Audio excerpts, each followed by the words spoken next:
Hello folks, and welcome back to another episode right here on Revv Evolution. And let me say this right now, this is not a smart car, at least not the one that you remember. This is the Smart number 5 Pro. Bigger, bolder, and honestly folks, just a little more rebellious. It's available in two variants. We have the Pro and the Premium, and I've got the Pro for you today. But here's the real question. In a world full of SUVs, especially here in Singapore, does this one deserve your money? Well, let's find out.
Hello folks, and welcome back to the section we call the in-car review. And you just joined us right here on Revv. Once again, this is the review on the Smart number 5 Pro.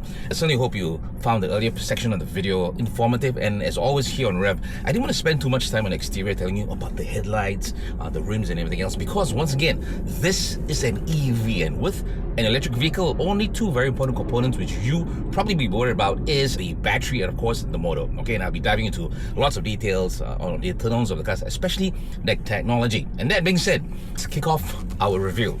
So first of all, before we even start the review, do remember to smash that like and subscribe button for more of Revv motoring and lifestyle videos. All right, and now back to the review. Well, so what I'm going to do is basically run through things like your pricing and colors, and then we'll kind of move into the tech stuff. Okay, so first of all, how much does it cost to drive the Smart number 5 here in sunny Singapore? Well, the price right now in the market is going to be a disclaimer at the bottom for you to actually check it. What's the most recent prices? It's going for $232,000. Okay, that's inclusive of COE, and of course, this falls under the VES B banding, and if you're a foreigner, you're wondering, hey, what's all this A, B banding? So basically, in Singapore, we kind of categorize our EVs into different categories according to their horsepower and so on. So for the Smart number 5 Pro, it drops under the VES B banding. Okay, and with that, you get rebates of about $23,000, and that,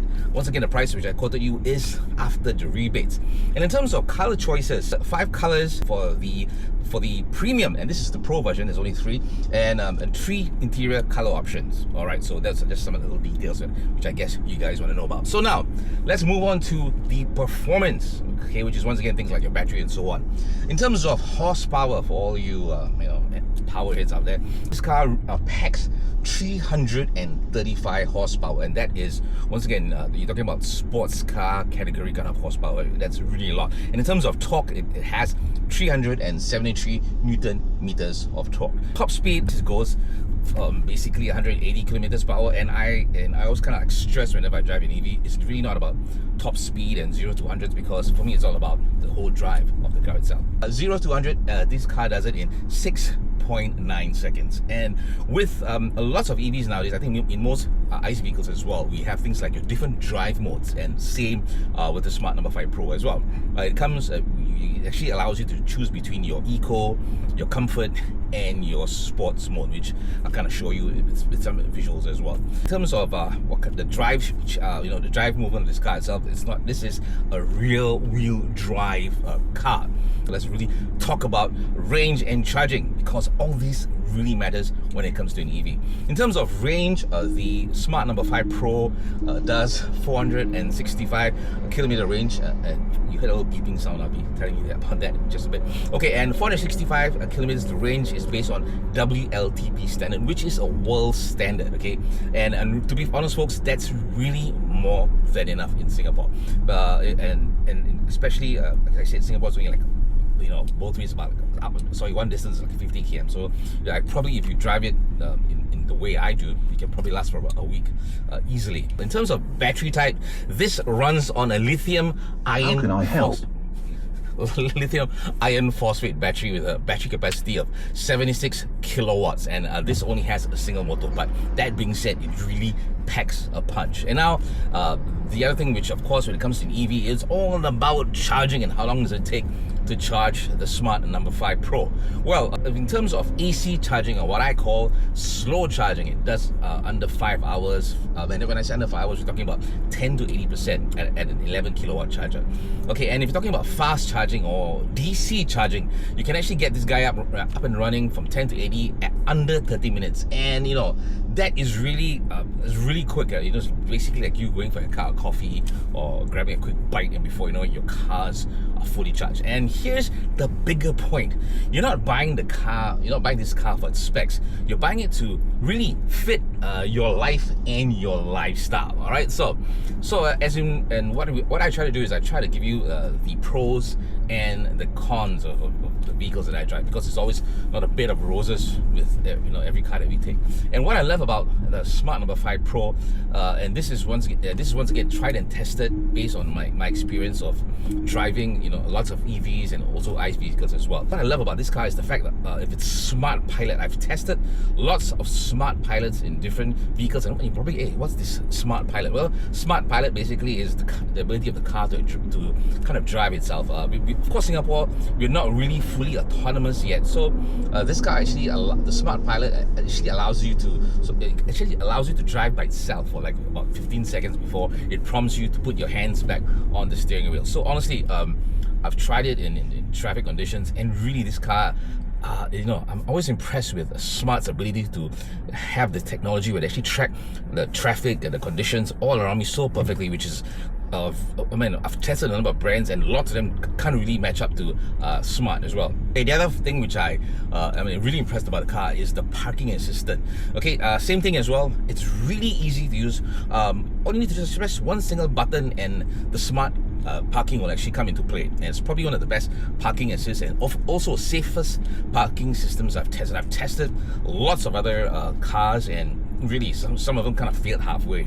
And to check out on the parking assistant, I've actually created a Revv in a Minute video for that one. All right, the link is going to be somewhere in our description as well. Okay, and the other thing I love about the car is its comfort and space. The dimensions, I didn't give you the dimensions, but you can actually see it in the earlier part of the video. So it's some really big dimensions in terms of its length and its width, which means for you, not only as a driver, but as a passenger, you get lots of space, headroom, legroom, and all that kind of stuff, and especially tons of luggage space as well.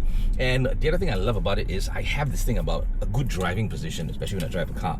And this one really affords you that whole view of everything around you, blind spots have been covered, everything else. So I really love the driving position of this car. And of course, the displays as well.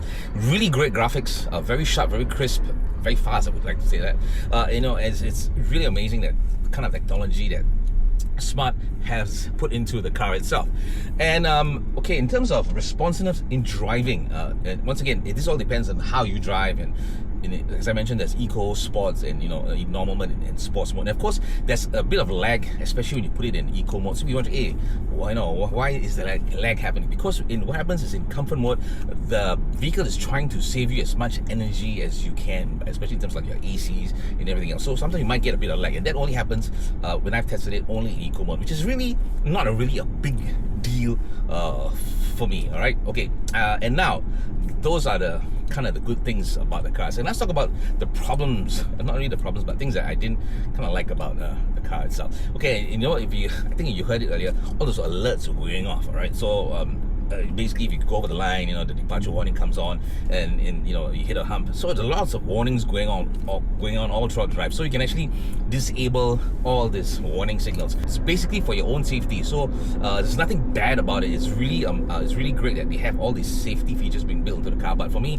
when I'm driving, I just hate getting all those sounds. So, but once again, do not disable it, because this is really meant for your own safety. And if you're chasing performance numbers, folks, to be honest, there are really better options out there.